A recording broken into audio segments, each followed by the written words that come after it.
Olá, meu nome é Luiz Eduardo Gomes e está começando agora o De Poa, um podcast em parceria do Sul21 com a Cubo Play. É daqui, é para todo mundo. O De Poa é um podcast que debate temas que envolvem ou se relacionam com a cidade de Porto Alegre. E na pauta desta semana, nós temos a questão do Muro da Mauá, depois das enchentes que dá para dizer históricas, da semana passada, recordes ou quase recordes, de enchentes do Guaíba, no Cais Mauá, nas ilhas. A gente trouxe dois professores do Instituto de Pesquisas Hidráulicas da URGS para conversar com a gente. Então eu tenho muita honra e um prazer de receber aqui no nosso programa o professor Dr. Joel Goldenfum, ele que é o diretor do IPH. Professor Joel, muito obrigado por participar do nosso programa. Obrigado pela oportunidade de a gente estar aqui e poder tentar ajudar a esclarecer algumas questões muito importantes hoje para a nossa cidade e que eu tenho certeza que o Gino e eu vamos colaborar de alguma forma. E o professor Joel já deu spoiler, que também temos como convidado o professor Gino Gehling, também professor doutor do IPH. Prazer contar com o senhor, professor. Obrigado. Agradeço também o convite. Será uma satisfação aqui participar deste espaço. Então, professores, eu queria começar perguntando para vocês como é que vocês avaliaram como é que vocês viram, essas cheias da semana passada, o nível do Guaíba, se eu não estou enganado, alcançou 3,18 metros na medição do Cais Mauá, acima da cota de inundação dos 3 metros, Muitos falam nas redes sociais que foi o primeiro teste de verdade, do Muro da Mauá, que desde que ele tinha sido construído nos anos 70 ele não tinha sido superado a cota de inundação, tinha chegado perto em 2015, mas não tinha sido superado, e agora foi superado. Nós vimos as comportas sendo fechadas na semana passada, vimos de novo no último sábado o fechamento das comportas, mas dessa vez não foi a Guaíba não alcançou um nível tão alto. Então, como é que vocês viram do ponto de vista do sistema de proteção da cidade, como ela lidou com a enchente da semana passada? Eu posso dizer que o sistema de proteção se comportou bastante bem, ele cumpriu sua função. Talvez seja interessante a gente tentar explicar, nem que seja de uma forma simplificada, o que é esse sistema de proteção. As pessoas falam muito do muro, mas o muro é um pedacinho pequeno. Na verdade, a gente tem 68 quilômetros de diques internos e externos. Começa lá na BR-290, a Freeway, segue pela Castelo Branco. Então, o que acontece? A cota, o nível que está a Freeway e a Castelo Branco, é a cota 6, que é a mesma cota do topo do muro. E o que acontece? Cota 6 ou de 6 metros. 6 metros acima da referência, que é o zero da régua. O Cais do Porto está na cota 3 metros acima. O topo do muro está 3 metros acima do cais, o cais estava na 3, então dá 6. É a mesma cota de todo esse sistema, está nessa cota 6. Tá? Bom, aí segue. Ali na Mauá não tem espaço para fazer um dique. Porque o dique não é simplesmente levantar, tem todo o talude, teria que ter um espaço grande. Então se fez o que a gente chama de cortina, que é o muro. Essa cortina ela vai 3 metros para cima, mas ela vai para baixo no mínimo 3 metros. Na verdade, quando foi construída, se fez com os 3 metros para baixo, como o mínimo, mas o objetivo era chegar, se possível, até alguma parte impermeável, até chegar uma rocha, alguma questão impermeável, também para ajudar a reter a água subterrânea também, tem todas essas questões. Na realidade, ele é enterrado por questões estruturais, porque se ele ficasse só ali em cima balançando, ele não aguentaria, e também por questões de ajudar a conter a água. E depois ele segue pela João Goulart, segue ainda o muro, um pedaço da João Goulart, e depois o sistema segue pela Edivaldo Pereira Paiva e finalmente pela... Para a gente entender, o dique é aquele dique natural, é a elevação da avenida, Já vou chegar ali, é elevação. Então isso segue na Diário de Notícias. As pessoas não notam, esses dias eu estava lá, estava mostrando para um amigo, olha aqui, tá vendo ali a Edivaldo Pereira Paiva, Beira Rio? Tu já notou que isso é um dique? A pessoa, não. Claro, se tu não é da área, tu não nota. Mas olha ali, olha aqui, ó. Nós estamos vendo o dique, a Pereira Paiva está lá em cima, e se olha em direção ao Guaíba, está descendo, até o nível da água do Guaíba. E do outro lado, no parque, a mesma coisa, é mais baixo. Então ele está todo alto, e esse alto é o nível 6 metros. Como é que se chegou nesse nível 6 metros? Foi a cota da enchente de 41, a cota mais alta registrada, que é 4,75 m, e mais uma borda de segurança, borda livre, freeboard, como você queira chamar. Mas essa borda de segurança, ela está lá por quê? Ela está para garantir, por exemplo, questões de objetos flutuantes, etc., questões de ondas, ondulações. O Guaíba facilmente atinge mais de 1 metro de onda. E Que a questões... gente viu no sábado, na verdade, a gente viu ondas Vocês grandes no viram, sábado. Né? Mas lá no meio é normal. E além disso também a questão de incerteza, né? Porque a gente não sabe. Então tem essa borda. Então chega na cota 6 e o que tu tens então entre o sistema e o Guaíba, principalmente na orla, é uma área propositalmente inundável. Eu já disse uma vez que eu acho que o nome ideal não seria a orla do Guaíba, seria a orla inundável do Guaíba, para as pessoas entenderem aquilo é para quando ocorrer um evento em que o Guaíba suba, ele tem que ir para algum lugar, essa água tem que ir, e ela vai então ocupar isso aqui. E o tipo de uso que está ali, que é uso esportivo, recreativo, não tem problema nenhum, ele pode conviver com uma cheia, uma vez terminada a cheia, se faz a limpeza, a recuperação, em 1, 2, 3 dias no máximo, está tudo pronto para usar de novo. Tá, isso abre uma série de perguntas que eu vou fazer para o senhor, mas depois, vamos com calma. Então, tendo a noção desse sistema, ele não é só isso. Além desses 68 quilômetros, ele tem 14 comportas. O que é a comporta? É a que permite uma passagem de um lado para o outro, eventualmente, e ele tem 19 casas de bomba. Por que casas de bomba? Porque nós temos em Porto Alegre desníveis. Tudo que está acima da cota 6, 7, vamos dizer, ele tem energia suficiente, a cota do muro é 6, né? O Guaíba nunca chegou a tanto, então ele tem energia suficiente para passar direto. Então ele vai porque a gente chama de conduto forçado. São condutos sob pressão. Isso depois o Gino pode entrar mais na hidráulica, né, Gino? Mas são condutos sob pressão que recebem essa água, que é água de drenagem, e ela vai conduzida até o outro lado. E o que está mais baixo? O que está mais baixo, o que acontece? Ele tem menos energia, às vezes, que o nível do Guaíba. Então tem casas de bomba. Essas casas de bomba, elas bombeiam a água que está mais baixa em Porto Alegre do que no Guaíba. Se não fizesse isso, a água não ficaria presa. Então, é bombeada de Porto Alegre para fora, para dentro do Guaíba. Isso tudo tem que funcionar. Tá? Então, essas são as partes móveis. Uma das questões interessantes desse sistema é que ele precisa de pouca, vamos dizer, manutenção, de certa forma, porque, por exemplo, onde é que são os pontos fracos? São essas comportas e essas casas de bomba. É onde tem que se dar. Fora isso, o sistema compõe de toda a rede de drenagem. São mais de 3 mil quilômetros de rede de coleta de água da chuva. São 75 mil pontos de captação de água, as bocas de lobo. São 70 quilômetros desses canais que eu falei e condutos forçados. E os diques que eu coloquei, 68 quilômetros, são diques internos e diques externos. A gente falou dos externos, mas tem os internos. Um melhor exemplo para a gente colocar seria a Avenida Ipiranga, que é um dique. E por que ela está... Se tu olhar na Ipiranga, às vezes, tu olha para um lado, está mais baixo, e para o outro lado também está mais baixo, ela está mais alto que os arredores.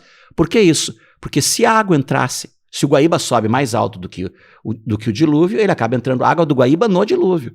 Se não tivesse o dique do dilúvio, o que aconteceria? A água entrava por trás e inundava Porto Alegre pelo... E não é só o dilúvio, tem um monte de outros arroios, né? Que fazem parte. Então, no total, esses 68 quilômetros envolvem os diques internos e externos. Então, o que aconteceu de diferente, vamos dizer, dessa vez?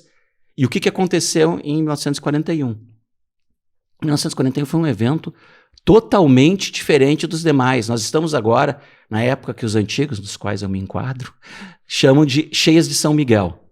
Por que cheias de São Miguel? Porque 29 de setembro é o dia de São Miguel, e essa época é a época que a gente tem. Chove bastante aqui, julho, agosto, setembro, principalmente, e o que acontece? O terreno fica encharcado, né? Saturado, como a gente chama, e qualquer água que entre a mais, ela não tem mais capacidade de infiltrar e vai gerando escoamento. Tá? Pois é, isso que eu ia perguntar, assim, porque de memória, assim, eu lembro que em 2015 a gente teve várias semanas seguidas de chuva, Isso. a gente teve... As chuvas foram até mais fracas do que dessa vez, né?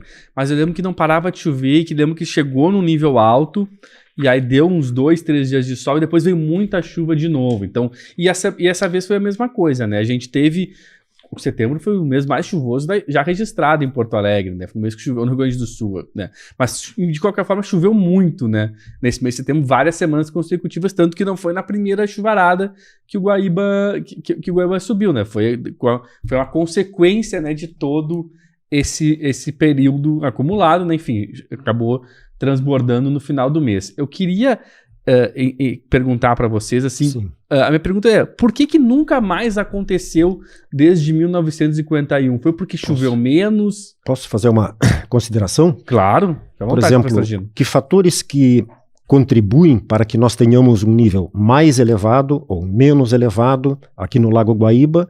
Claro, sempre com muita propriedade se coloca o vento de uma determinada direção, faz com que o nível se sobreeleve, ondas ainda se somam. Agora, a bacia hidrográfica que deságua aqui no Lago Guaíba, ela é ampla e nós temos assim nas cabeceiras, quando ocorre uma chuva intensa numa cabeceira, aquela água vai passar aqui nas ilhas mais do que 48 horas depois. Então, para que a gente faça uma ideia dos fatores que contribuem, nós temos que levar em conta a intensidade da chuva, milímetros por hora, a duração da chuva. As chuvas intensas tendem a durar menos tempo, mas às vezes nós temos regiões em que a chuva continua variando a intensidade mais do que 24 ou até 48 horas. Então, intensidade, a duração da chuva e a abrangência. Agora, nós tivemos o quê? Se nós observávamos imagens assim do nosso estado, nós víamos que em todo o estado, não somente aqui na bacia do dilúvio, na bacia do Guaíba, estavam ocorrendo chuvas. Então, isto aí, desta vez, a gente pode dizer que explica, de uma certa forma, o nível que nós tivemos. A intensidade foi elevada em várias regiões. A chuva foi duradoura e foi abrangente. Cobriu toda a bacia que contribui aqui para o delta delta. E em relação a 41, por que daquela vez subiu tanto acima do que hoje? Passa um pouco pela questão de ter sido antes do sistema de proteção? Não, na verdade não é essa a questão. A questão principal é o volume de água, como bem disse o Gino. Em 1941, de 10 de abril a 15 de maio, ou seja, num período de 35 dias, cerca de um mês, a chuva que atingiu também uma área muito extensa, praticamente toda a bacia do Jacuí, como o Gino bem colocou, são 80 mil quilômetros quadrados, é um terço da área do estado, praticamente. Bom, o que acontece? Deu uma chuva da base de 700 a 900 milímetros nesses 35 dias. Aqui em Porto Alegre foi em torno de 700 milímetros, nesses 35 dias teve 22 dias de chuva. Nessa época do ano, em abril e maio, costuma chover, em média, em torno de 100 milímetros por mês, e não 700. E costuma ter em torno de 8, 10 dias de chuva, não 22 dias de chuva. Então foi muita água, num tempo relativamente curto, um mês. Então é um volume muito grande. Para ter uma ideia, o que significa 1 milímetro de chuva?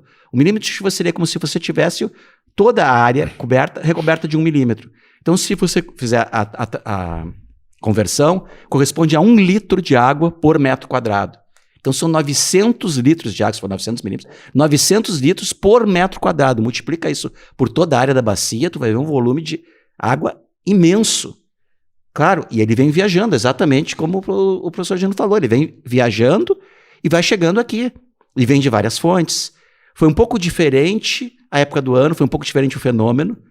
Todas as grandes cheias que a gente tem registro com dados históricos, 28, 36, 41 não, mas 28, 36, 67, 2015, 2020, agora 2023, são nessa época das águas de São Miguel. A de 1941 foi abril, maio. Foi um outro fenômeno. Os meteorologistas, os climatologistas falam que, na verdade, foi um núcleo de convenção em mesoescala. Foi um fenômeno um pouco diferente. De qualquer maneira, foi um volume muito grande. O que nós tivemos agora, por exemplo, essa que atingiu o Vale do Taquariantas, foi enorme. Foi quase 300, 280, 270 milímetros, uma área menor, mas foi em pouco tempo. Foi Vamos botar 300 só para calcular, na outra foi 900 milímetros em um mês, isso foi 300 milímetros em um dia. Então, é menos, é 1/3 do volume, mas como foi um período de tempo muito menor, exatamente o que o professor Gino estava colocando, a intensidade foi enorme, por isso causou todos esses estragos, vamos dizer, lá na bacia do Taquari, a desgraça que a gente viu, né, perda de vidas, etc., em áreas que antes sempre teve inundação ali, mas não nesse nível e não com essa velocidade. As inundações, a gente tem inundações que são mais lentas e outras que são mais rápidas. E essas lentas dá tempo para as pessoas evacuarem. As mais rápidas, tem que dar o alerta, as pessoas têm que acreditar no alerta e sair. Sim. E às vezes as pessoas não acreditam, ou às vezes o alerta faltou alguma ênfase, mas o problema é o volume de água. A diferença, 900 milímetros de água é 3 vezes o que teve nessa outra. Claro, o período de tempo foi bem maior, mas a água teve que viajar e chegar aqui. E quanto foi em Porto Alegre o acúmulo de água nesse mês de setembro? Agora? Isso. Foi bem menos, eu não sei te dizer agora o valor exato. Eu tinha exato. visto que tinha chegado a 440 ali na semana passada. No mês de setembro inteiro. Isso. Sim, esse é o dado. Aqui em Porto Alegre, né?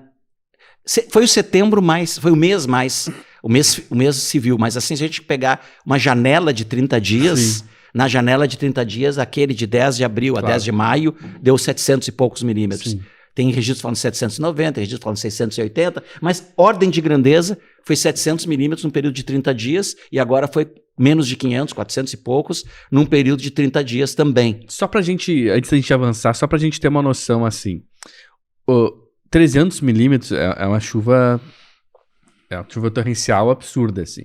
Mas uma chuva normal, digamos assim, uma pancada de chuva é quantos milímetros? Varia, claro, não tem como saber, né? Mas varia de quanto a quanto uma pancada de chuva normal? Para Porto Alegre, uma chuva que ocorra a cada 5 anos, se não me engano, o professor Joel pode confirmar, eu creio que é 146 milímetros por hora. Para Porto Alegre, uma chuva com 10 minutos de duração.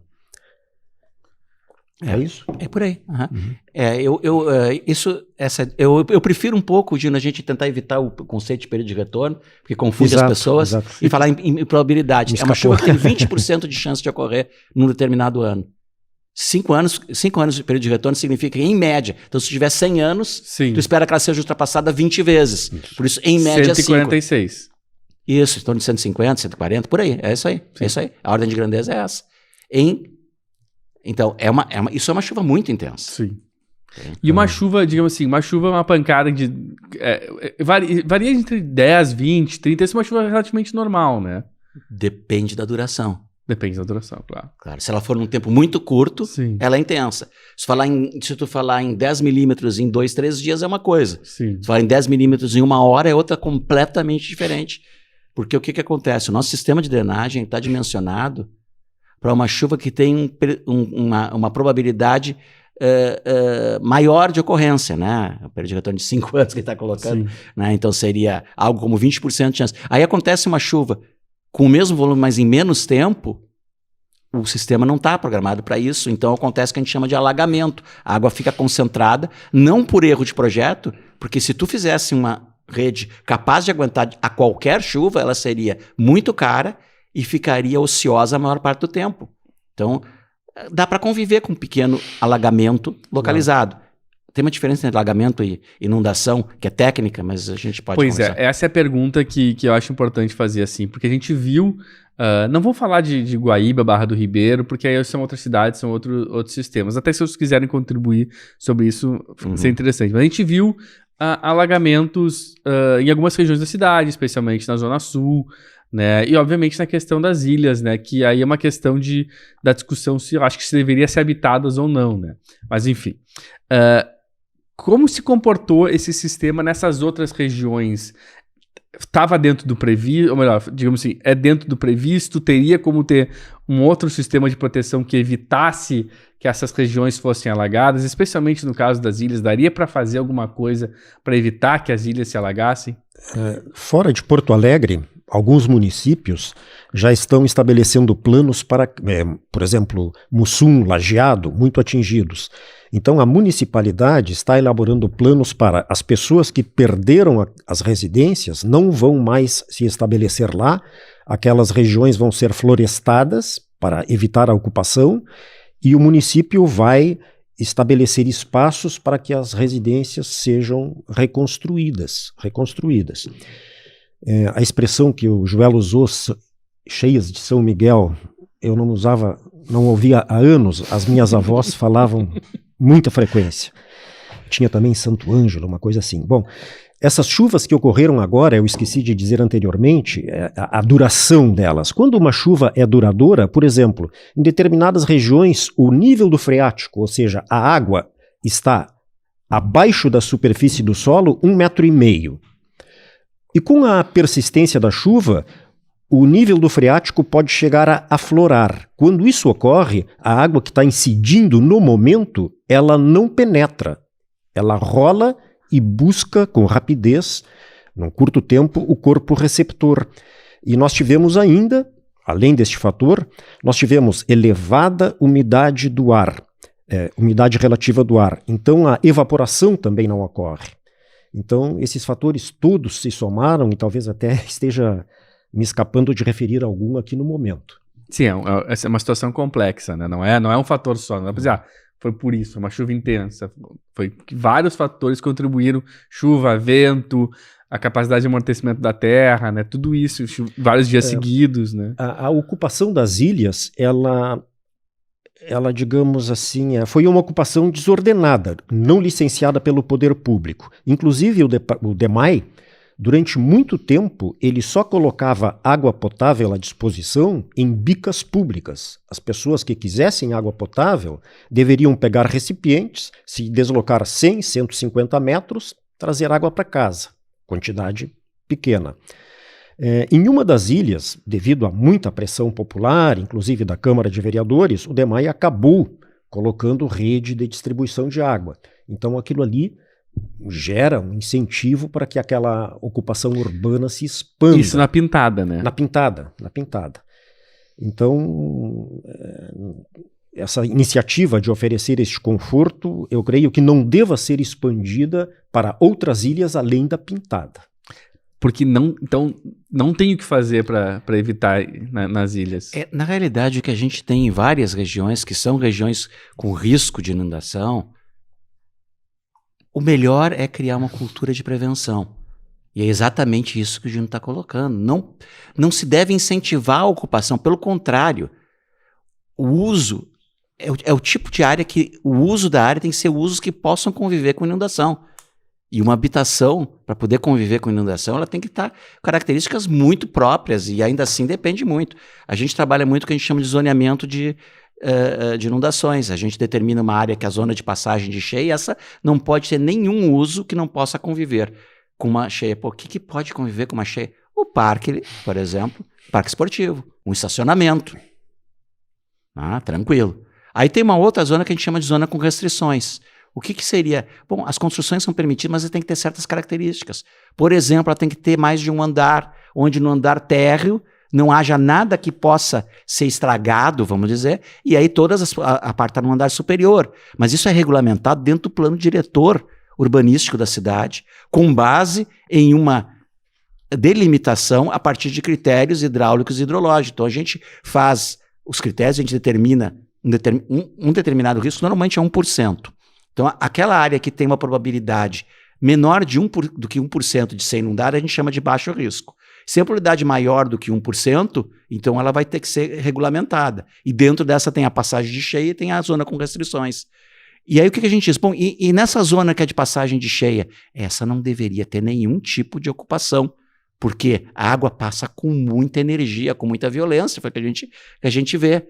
E ela sobe rápido. Então eu diria, inclusive, que é área indigna para a habitação humana. E esse é o caso das ilhas? Das ilhas. É o caso, por exemplo, se tu pensares em São Leopoldo, do bairro Feitoria, se tu pensar em outras áreas, porque o que acontece? Feitoria é a mesma coisa. O Rio dos Sinos sobe e inunda a Feitoria. Sempre, sempre. Por quê? Porque ali não... Só que tem um problema seguinte. Realocar pessoas tem um custo econômico, claro. Porque tu tem que retirar, tu tem que criar uma nova área, mas tem um custo político que é complicado, porque as pessoas elas têm um sentimento de pertencimento à área.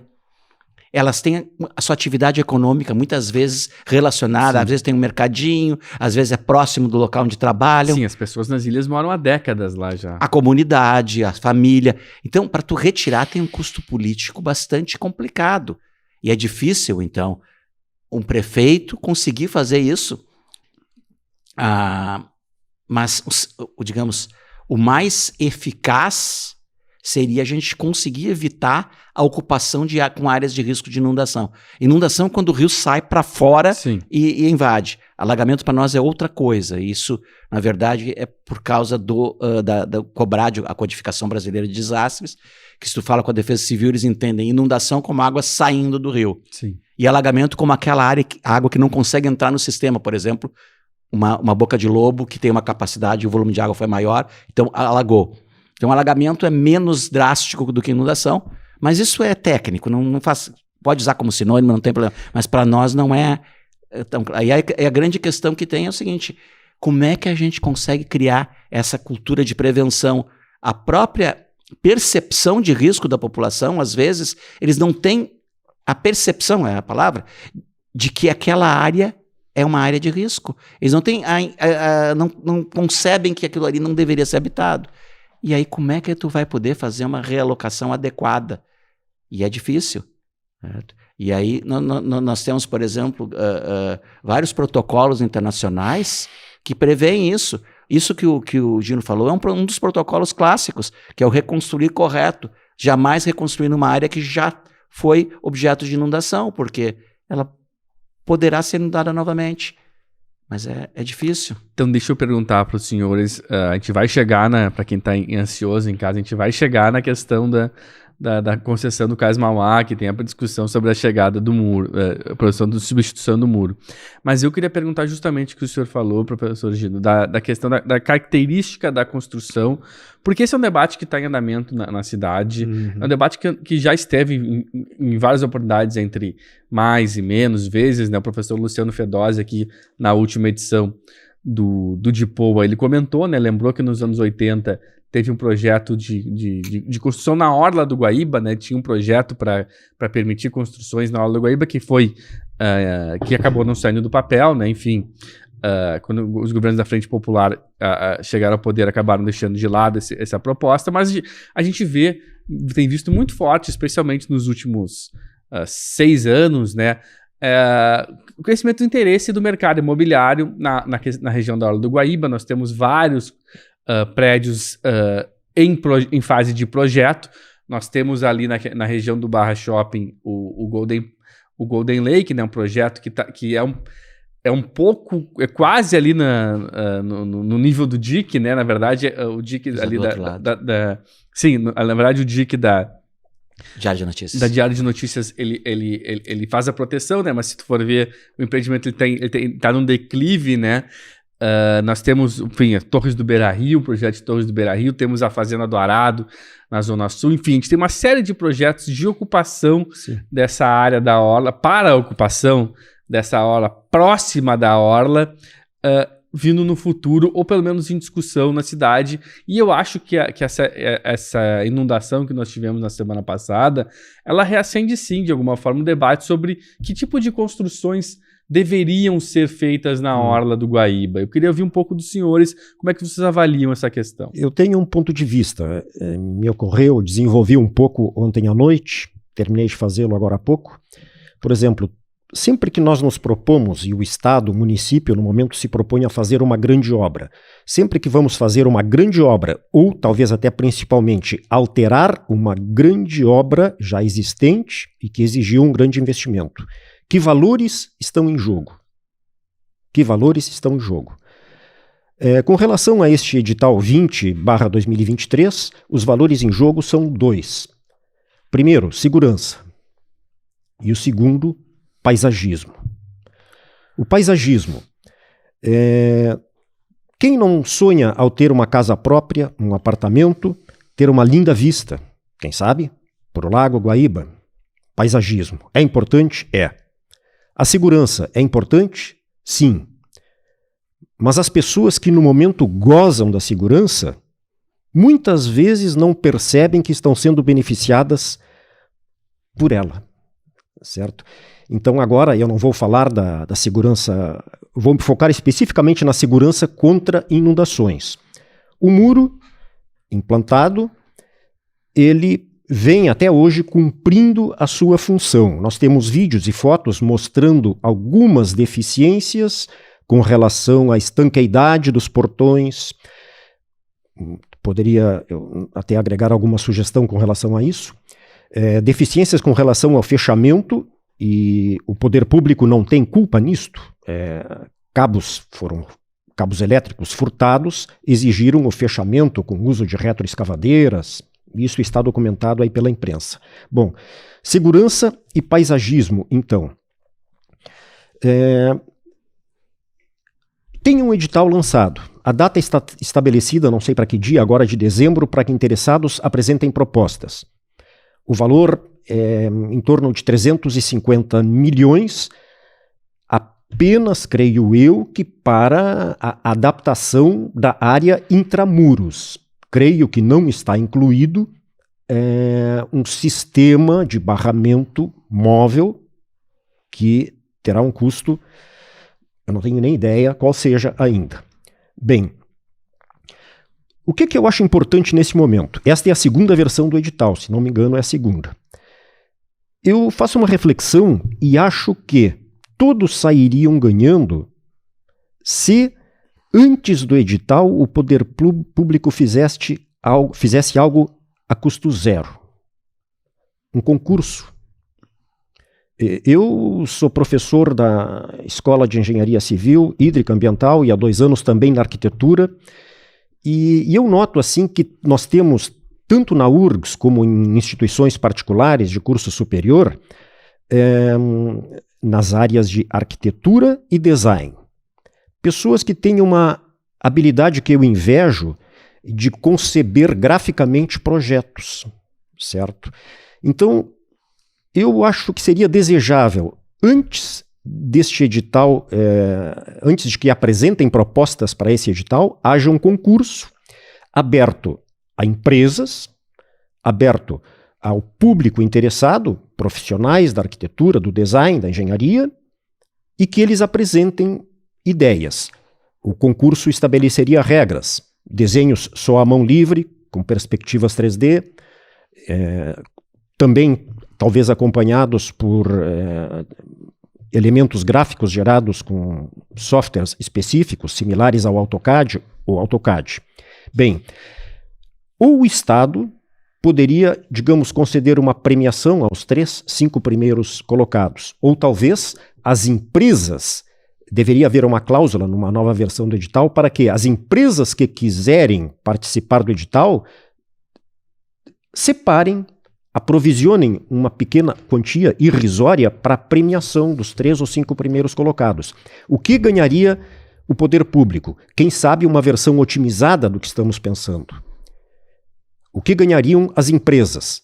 Talvez, destas ideias apresentadas no concurso, surgisse uma luz para algo que ninguém ainda pensou. Bom, e eu estava tentando imaginar que novidades poderiam surgir. Eu fiz aqui uma relação de 4, inclusive algumas óbvias que já estão sendo descartadas. Uma possibilidade de apresentação de uma ideia. Arquibancada, tão comentada. Que essa é a que consta no... Não está no edital, né? Está no projeto apresentado, projeto de referência apresentado pelo governo do estado, né? Sim. Esta arquibancada teria uma cota de coroamento 4,26 metros. Mas só para explicar, professora, ela tem 1 metro e tanto e depois ela sobe mais, né? Sim, 3 é a cota do muro do porto, do cais. Então ela subiria 1,26 metros. Que é o que as pessoas veriam no dia a dia, né? 1,26 metros é o que nós vamos enxergar acima do terreno. E... em caso de inundação, ela sobe mais ainda. Né? Aí seriam elementos basculáveis ou com movimento vertical, sobe e desce. Nós temos vídeos muito bem feitos mostrando como que funcionam sistemas similares já existentes. Agora, um cuidado a ser tido.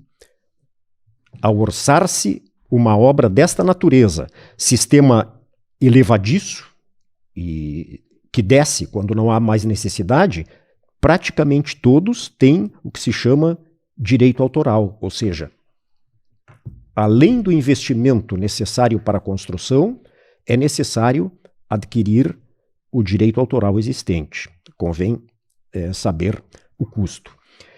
Bem, outra alternativa seria fazer um chamado arrasamento no muro atual, para que ele ficasse com 1,26 ou 1,30 acima do cais do porto. Isto daria ao transeunte uma vista do lago. Mas, então, o ganho que se teria, nós não investiríamos na arquibancada, investiríamos no arrasamento do muro a uma cota, uma altura que permitisse a visualização. Arrasamento, só para traduzir, é cortar para a parte do muro. Cortar fora. Cortar.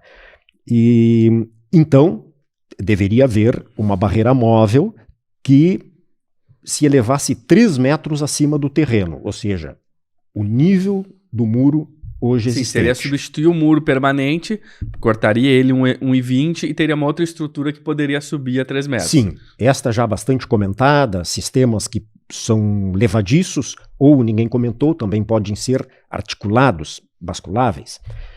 Bem, uma terceira alternativa que está sendo descartada, quase descartada não, manter o muro tal como está. Nada vamos agregar a ele, quem sabe fazer a arquibancada para proteger o que está extramuros. Agora, uma quarta alternativa que eu vejo como uma que teria muita receptividade por parte de profissionais do design, arquitetura e de estudantes seria o seguinte: vamos manter o muro tal como ele está e agregar algo. E só tirar o muro é impensável. Eu acho que isto aqui é o menos indicado. Como eu disse, eu não faço nem ideia do custo desse sistema levadiço. E um detalhe, por mais cara que seja uma obra, o que nunca falta é dinheiro. Recursos financeiros jamais faltam para uma obra e até sobram. O que falta, e faltou na primeira edição do edital, foi o quê? Coragem do empreendedor. Por quê? Se uma obra dessa vier a custar 3 bilhões e um empreendedor enxergar que dentro de 30 anos ele terá retorno, ele poderá se dispor a fazer o investimento, ou com recursos próprios, o que é pouco provável, ou fazendo um financiamento. E o que não falta, como eu disse, são recursos financeiros, que devem ser honrados naturalmente. Para isso, o empreendedor deve ter retorno. Bem, neste concurso, eu imaginaria o seguinte: o que nós vamos agregar em cima deste muro, que, como o professor Joel falou, ele vai pelo menos 3 metros abaixo da superfície do solo. Então, ele está muito bem ancorado. Sobre a parte superior do muro, nós podemos construir, não no local, talvez num pátio de construção, na área interna do muro, se faria um canteiro de obras. E ali se fariam pré-moldados na forma de um Y invertido. Então, aquele elemento ali abraçaria o muro existente e se colocariam esses módulos pré-moldados com um gabarito de espaçamento ao longo de 2,5 km, por exemplo. Serviria para quê? Estes elementos colocados no topo do muro existente poderiam ser a base para que ali nós colocássemos construções bem distribuídas, ou seja, o peso para um lado do rio, e para o lado da Voluntários ali seria o mesmo. E ali se faria o quê? Poderíamos fazer vários módulos de 100 metros cada um. Um módulo poderia ser uma área de restaurantes.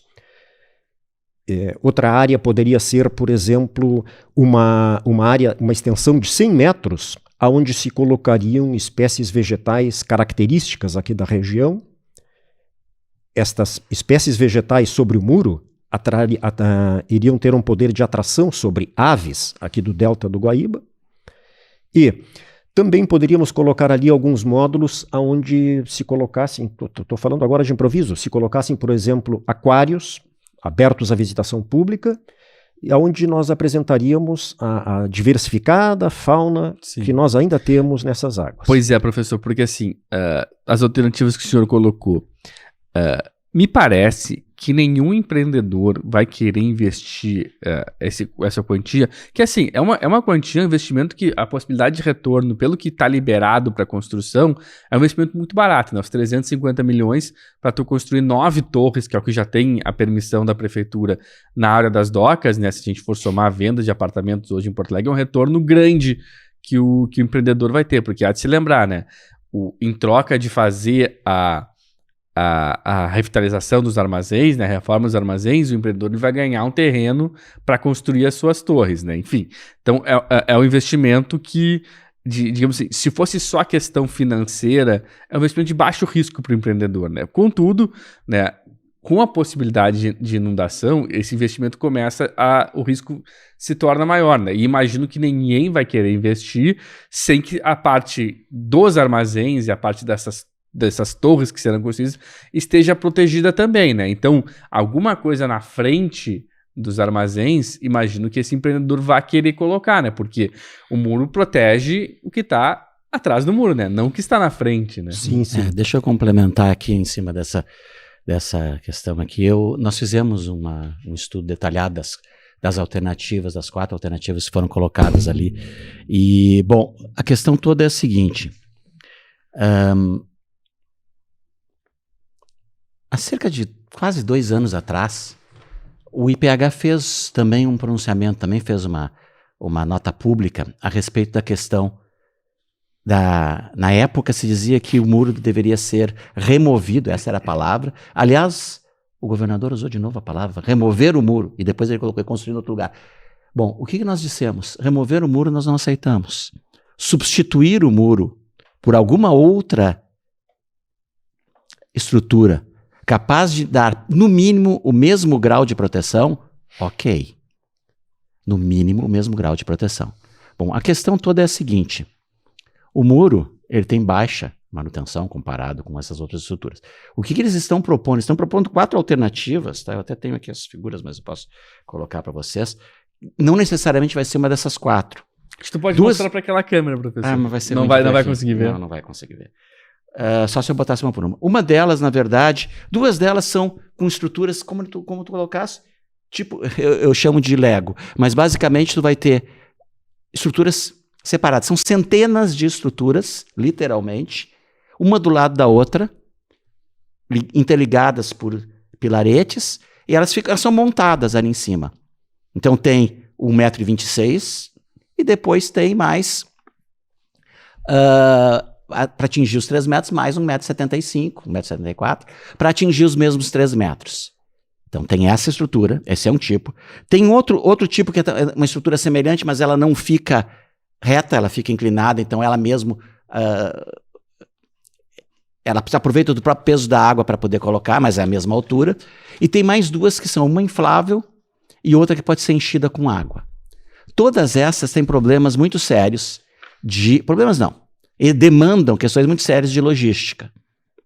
Elas têm que ser armazenadas em algum local. E, obviamente, que elas não podem ser armazenadas no local que vai ser inundado. Elas têm que ser transportadas. Tem que fazer manutenção. Montagem... então, para entender, elas não ficariam embaixo, elas não seriam elevadas na necessidade. Elas teriam que ser colocadas em casos de enchente. Nenhuma das 4 ali prevê esse tipo... Existe esse tipo de estrutura, sim. O Gil não tem razão, existe. Mas... E pode ser colocado porque o consórcio vencedor pode usar uma dessas 4 ou qualquer outra. Mas dentre as 4, nenhuma delas é assim. São estruturas que são retiradas. É bastante comum. Né? Nós temos, ao longo do Rio Reno, esse colocado, são estruturas que tinham, se não me engano, em torno de 4 metros de altura. Eu posso também mostrar figuras depois para te passar. Essas que são não, móveis. Não, elas são não móveis. No local, são móveis, tem pilares, trazidas. E elas são trazidas e são montadas com placas que são colocadas uma por cima da outra e leva aquela altura. Eu tenho as figuras, inclusive, com o procedimento de montagem. Bom, mas a manutenção, porque tem que de tempos em tempos verificar Outra questão na montagem, por exemplo, essas que são com mangueiras, vamos dizer assim, não é uma mangueirinha, é uma mangueira que vai ser enchida de ar ou de água, a água do próprio Guaíba, no caso, só que elas são muito pesadas. Uma pessoa não tem como carregar, teria que ter guindastes ali para poder colocá-las. Né? Teria toda uma questão também de treinamento, teria que ter uma brigada treinada, no mínimo uma vez por ano, teria que se fazer um evento onde seria feita uma montagem e uma desmontagem. Isso vale, inclusive, para essa estrutura que sobe e desce. No mínimo, uma vez por ano, ela tem que ser testada para verificar se ela mais simples que seja. Esses testes têm um custo significativo. Tem. Né? Não, e além disso é o seguinte, se uma delas falhar, Exato. todo o sistema falha. E o pior é o seguinte, hoje nós temos no Guaíba uma enchente gradual. Se você tiver um sistema desse e ele falhar, quebrar, ou tiver um problema em qualquer lugar, não vai ser uma enchente gradual, vai ser uma enchente abrupta. Na gradual, tu consegue retirar as pessoas. Na abrupta, o negócio vai inundar de uma hora para outra, porque a água já está, não a 30 centímetros e vai subindo devagarzinho. Não, ela já está 1,5 metro, 2 metros, e de repente uma das peças falha. Puft. Então, só para concluir o meu raciocínio. Então, o que nós estamos fazendo? O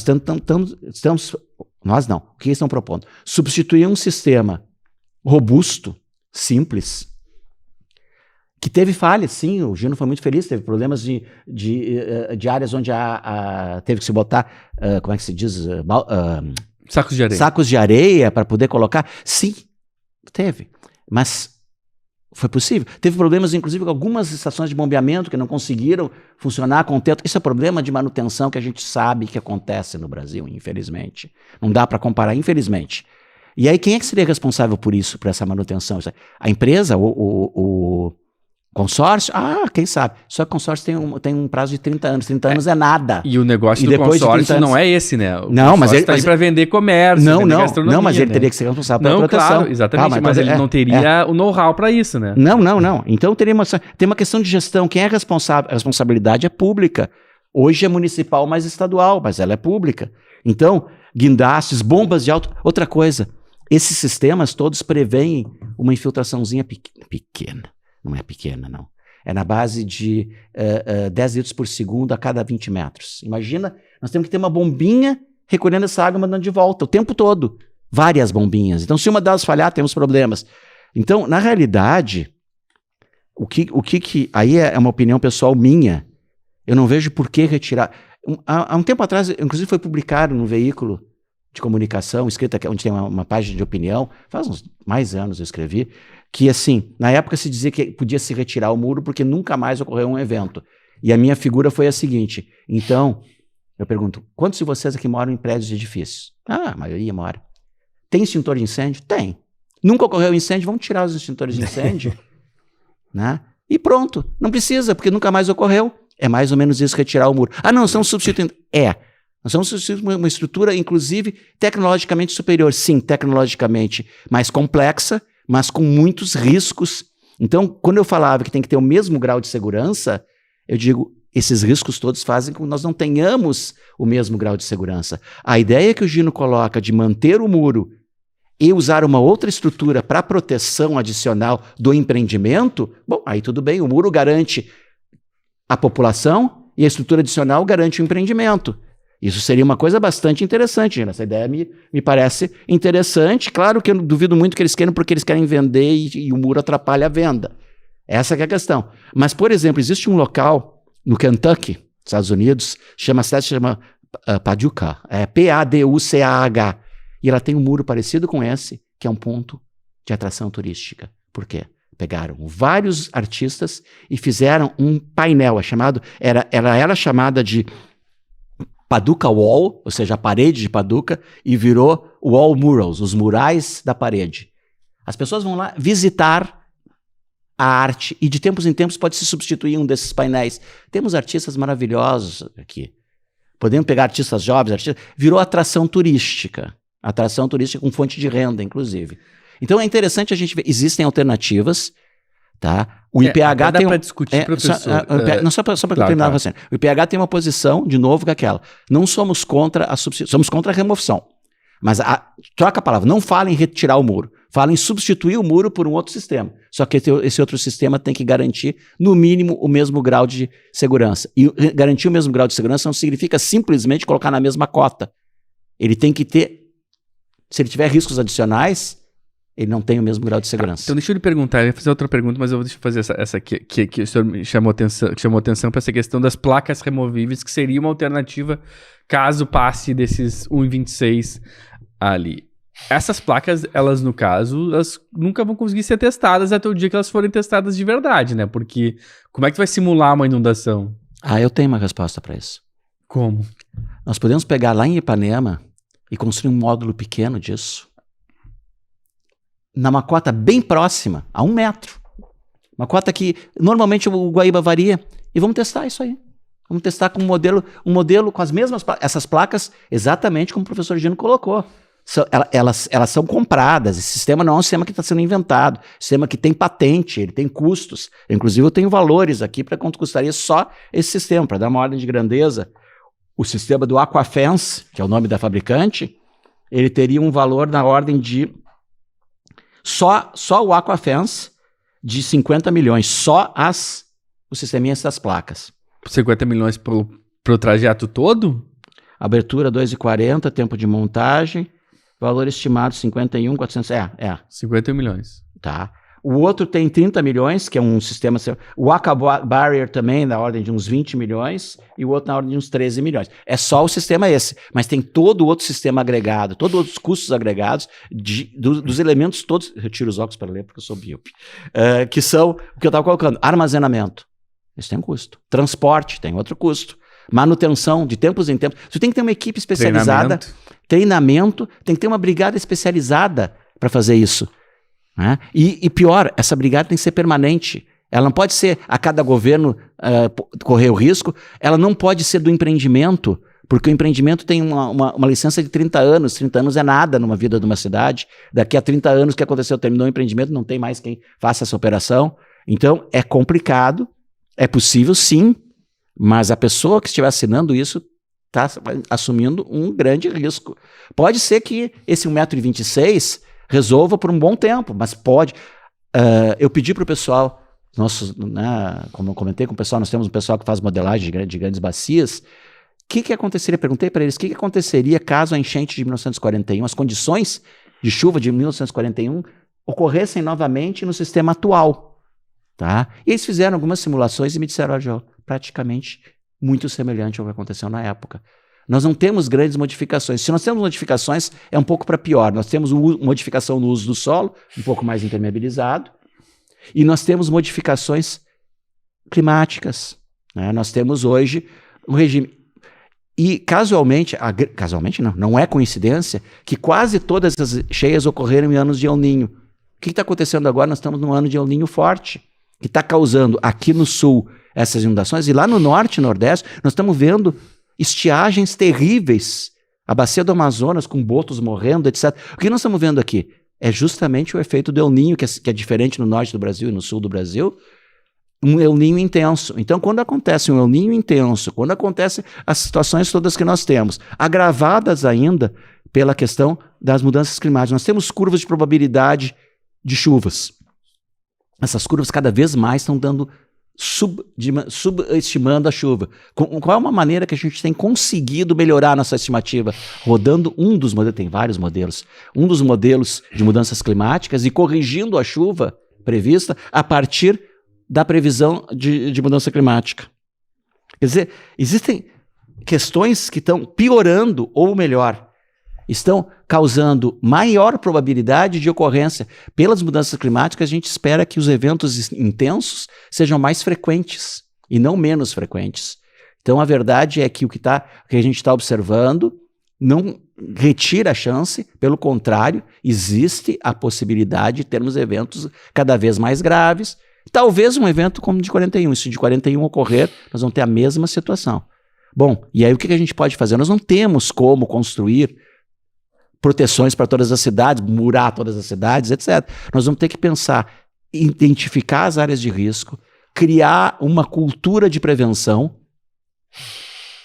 Isso não é da noite para o dia. Nós temos que começar lá no ensino fundamental a criar esse tipo de coisa. Ensino fundamental, ensino médio. Tem que trabalhar com as diversas áreas de conhecimento. Não é só engenharia. A gente vai ter que trabalhar com urbanismo, sim. Isso é óbvio. Mas a gente tem que trabalhar com a área de ciências sociais. Como é que a gente consegue fazer essa criação de uma cultura de prevenção e de uma consciência de percepção de risco? Nós fizemos em 2014, 2015 um estudo, casualmente ou não, na Bacia de Taquariantas, onde nós previmos muitas coisas que estão acontecendo agora, foram propostas, foram analisadas, e dentro disso nós tivemos um workshop com uma população local de cultura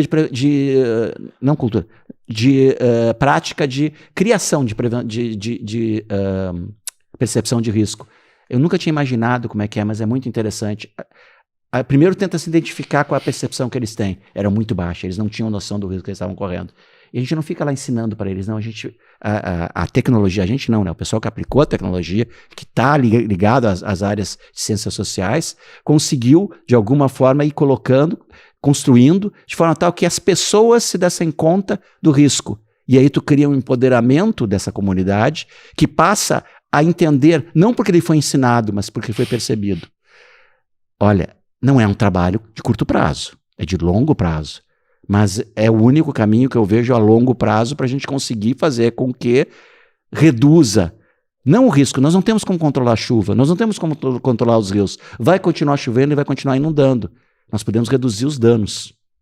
E para isso nós temos que criar essa cultura de prevenção. E no caso de Porto Alegre, né, a questão das ilhas, né, enfim, se acontecer enchente de 41, vai ficar tudo embaixo d'água, né? Mas mesmo áreas que já estão completamente urbanizadas, como ali Ipanema na Zona Sul, Amibe, Belém Novo, o próprio bairro Navegantes, né? Se der uma enchente desses Navegantes está protegido pelos diques, sim. Isso. A Zona Sul, a Ponta do Arado é uma. A Ponta do Arado, existe uma discussão muito grande em relação ao papel da Ponta do Arado como uma área de absorção e de retenção de volumes de água. Existe uma discussão muito grande quanto à questão da urbanização da Ponta do Arado.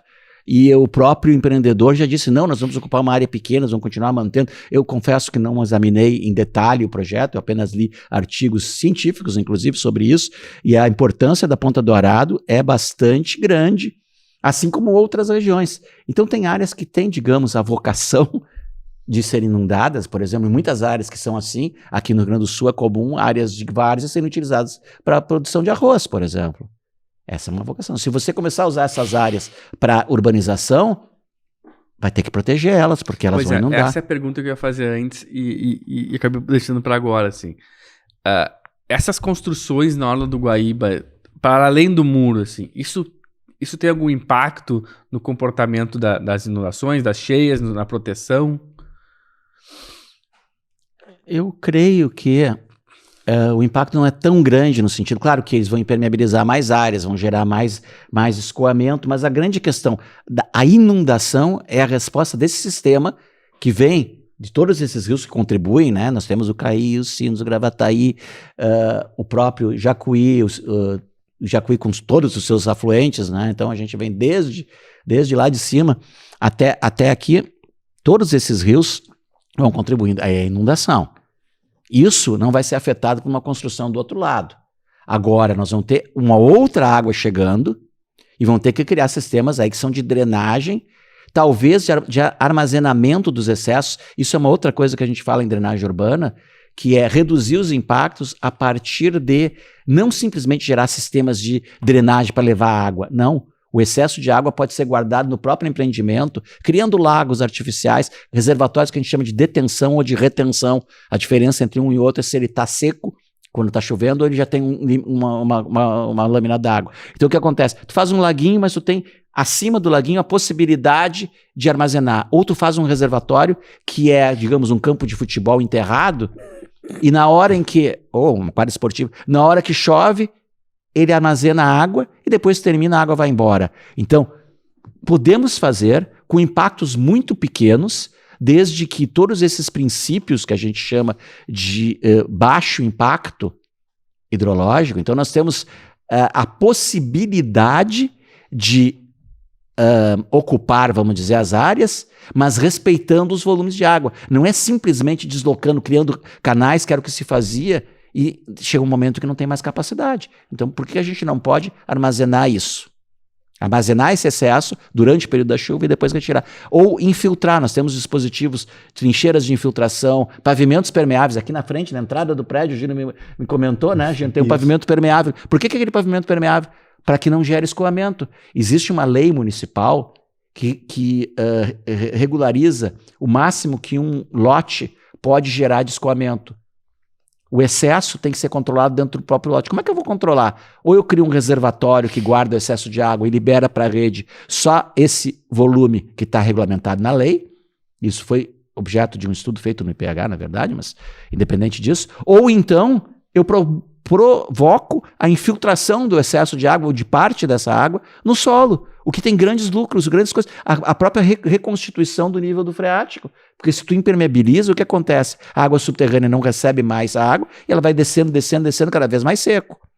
Ah, mas no inverno... Bom, no inverno é outra questão.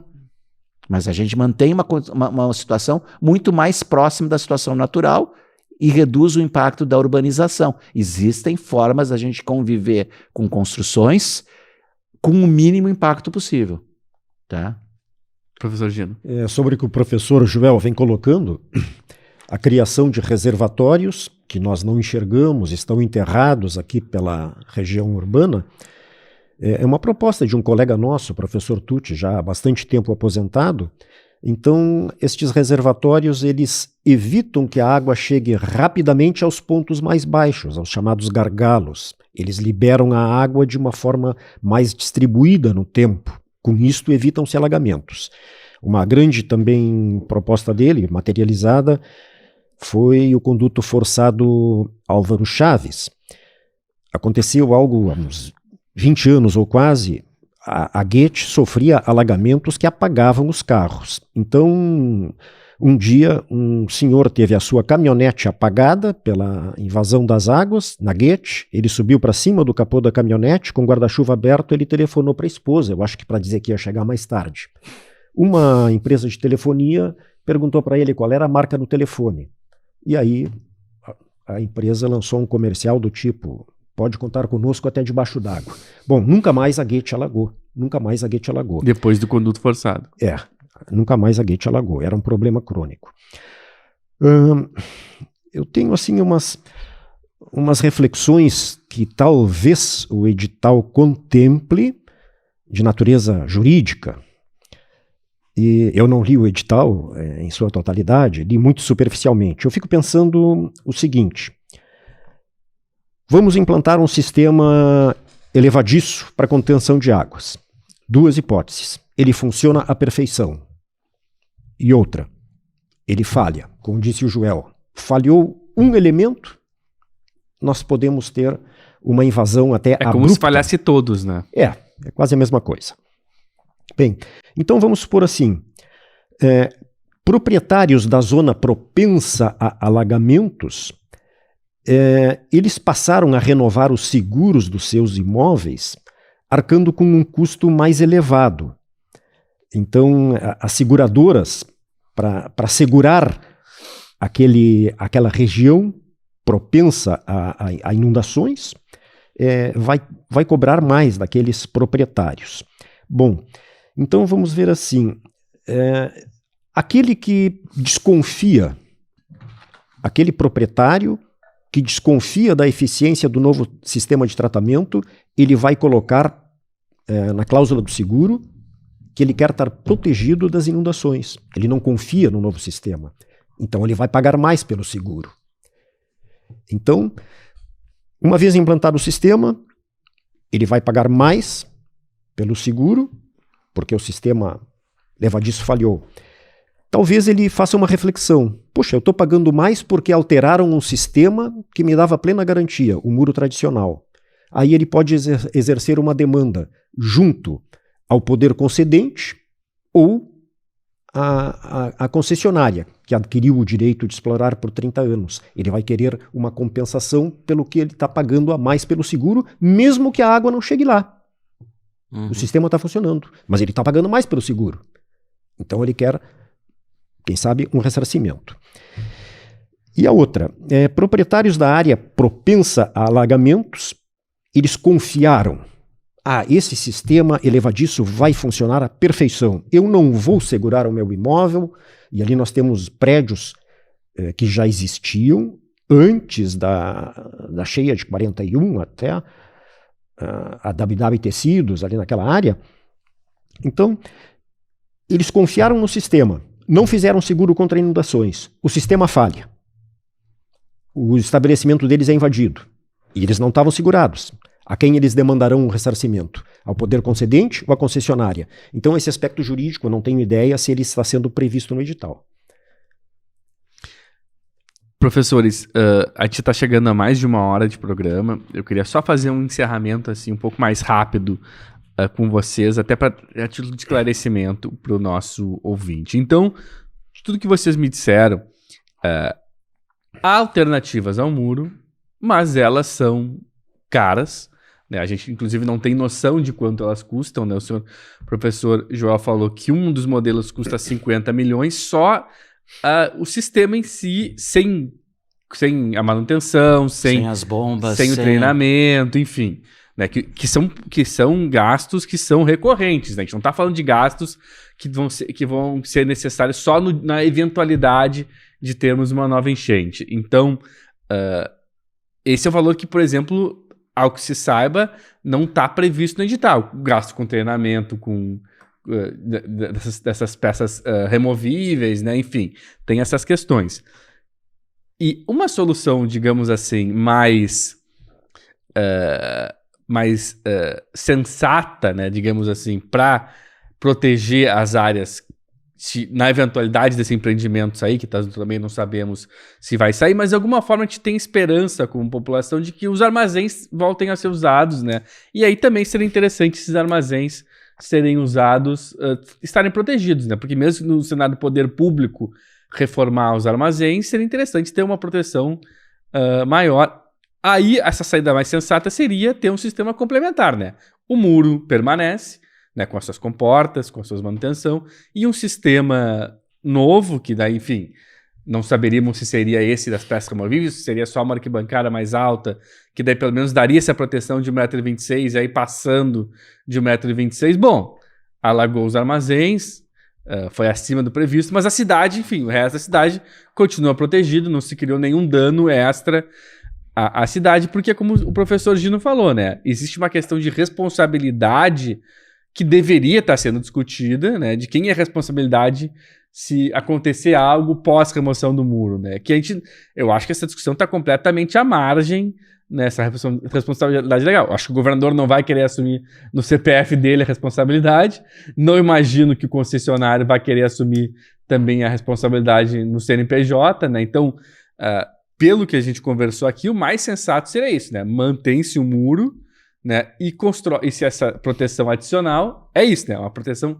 adicional, né. Esta proteção adicional, a arquibancada que vai se elevar 1,26 m sobre o nível do cais.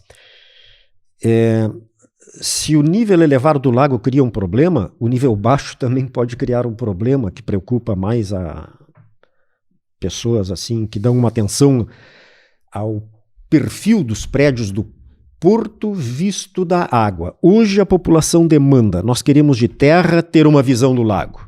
Agora, com aquele empreendimento ali, seguramente que haverão vários barcos para passeios turísticos.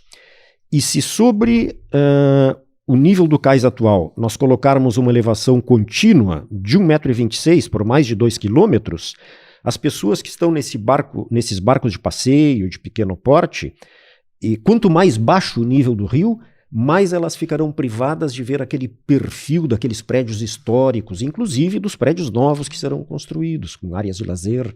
Então tem essa perda. Tem um impacto paisagístico para o outro lado também, né? É o efeito inverso, é isso aí. Na realidade, teria uma outra alternativa sem colocar uma arquibancada. Aqueles armazéns são altos, têm um pé direito alto. Eles poderiam fazer os empreendimentos elevados dentro do armazém ou com a capacidade, a possibilidade de uma plataforma que elevasse, no caso de, pelo menos as partes que poderiam ser sensíveis à inundação, pudessem ser elevadas. Protegesse os armazéns e a água corresse pelos lados, nos vazios ali dos armazéns. É como está ocorrendo hoje, Sim. só que, vamos dizer, os elementos de empreendimento, os elementos de lazer ou de alimentação estariam elevados ou poderiam ser eventualmente elevados a partir de um macaco mecânico, macaco hidráulico, bom, não importa como. Existe uma outra maneira de não fazer nada na beira, mantendo, como eles gostam de dizer, o skyline, né? Mantendo a vista de quem está do outro lado, quem está nas ilhas ou quem está navegando, e ao mesmo tempo garantindo. Além disso, poderiam também haver um seguro que o empreendedor faria contra lucros cessantes. Ou seja, o período que ficasse sem poder utilizar, sem poder fazer vendas, sem poder receber turistas, ele seria indenizado por um seguro. Então existem várias maneiras de pensar, sem ter que necessariamente criar uma nova barreira. Tá? A nova barreira, ela tem seus atrativos, eu entendo perfeitamente, ela tem os seus riscos. E eu não estou convencido de que ela seja mais efetiva do que o sistema atual.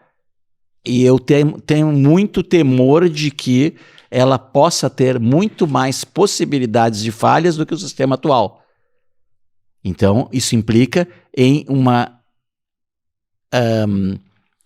monitoramento, um acompanhamento muito mais rigoroso do que é hoje. Hoje não se faz nada, simplesmente, e o sistema consegue, o sistema é extremamente robusto, ele consegue, mesmo com uma manutenção muito pobre, ele consegue se defender de uma forma ou de outra.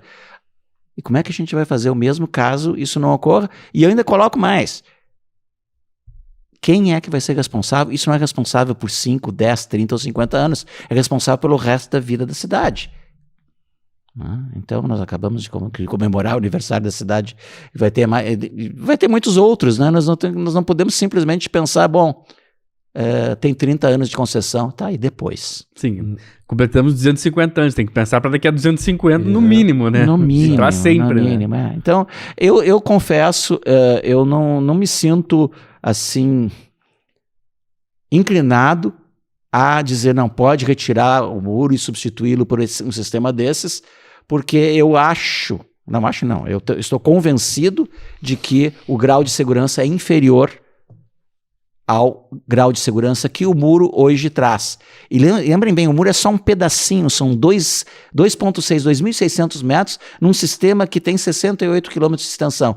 O novo sistema ele passaria de 2,6, de 2.600, para 3 quilômetros, 3,1 quilômetros, porque ele ficaria na borda, dando aquelas voltinhas nos cais, mas 3 quilômetros, ordem de grandeza, são 3 quilômetros de sistema que podem prejudicar toda. Se você corta o muro, por exemplo, o que acontece? Você está criando uma vulnerabilidade, porque o sistema todo está a 6 metros, e ele passa a ser, não importa, a água vai entrar por ali. Assim como a gente teve que fazer os diques internos. Eu dei o exemplo do dilúvio, mas a gente pode pensar na Avenida Dique, lá no norte da cidade, podemos pensar no arroio ali, como é o nome, o Sanga da Morte, ali do lado dos... Pois é, professores, eu teria, enfim... Terminamos. Não, nem isso, acho que essa questão... a gente poderia entrar em vários outros detalhes, né? Enfim, a gente não falou do sistema interno da cidade, né? A gente tratou basicamente aqui da questão da inundação do Guaíba, né? Enfim, teria outras tantas pautas que a gente poderia conversar, mas eu deixo o convite para vocês voltarem então aqui em outra oportunidade para a gente falar de outros temas que a gente não conseguiu, né? E eu queria agradecer muito ao professor Joel, ao professor Gino, e deixar o espaço também para vocês fazerem algum comentário final, alguma coisa que vocês acham que a gente não mencionou, que queiram comentar agora nesse encerramento. Foi um prazer. Às vezes, quando a gente vai participar de um programa, a gente pensa assim, puxa, o que eu vou ter que buscar de informações para aportar? Mas tanto da parte do Joel como da minha parte, hoje a preocupação foi o contrário. O que nós vamos apresentar e abordar de uma forma simples e objetiva dentro deste espaço? A nossa preocupação hoje foi essa. Agradeço, assim, o convite que me foi feito e sempre estamos aí à disposição. Eu também reitero as palavras do professor Gino, muito obrigado pelo convite. faz parte da nossa missão, né, de tentar esclarecer, tentar ajudar a compreender melhor, sob os diversos ângulos, sempre tentando colocar as diversas posições que existem. Estamos sempre à disposição, sempre que possível e necessário, para tentar esclarecer e trazer mais conhecimento para a cidade. Perfeito. Então, muito obrigado, professor Joel. Muito obrigado, professor Gino. E, como sempre, o nosso agradecimento especial é a você que esteve mais uma vez na audiência do nosso Dipoa. Eu sempre faço convite para você compartilhar nas redes sociais, né, no WhatsApp, mas hoje eu vou reforçar esse convite porque eu acho que é um tema muito importante, né? A cidade, ela deveria estar discutindo mais essa questão de proteção contra inundações, né? Eu acho que isso foi um alerta que tivemos em Porto Alegre nas últimas semanas, né, de um alerta de que a cidade é um risco real, permanente, de inundação no Guaíba, que é como os professores falaram, né? Não é que vai acontecer uma vez por ano, uma vez a cada 2 anos, uma vez a cada 3 anos.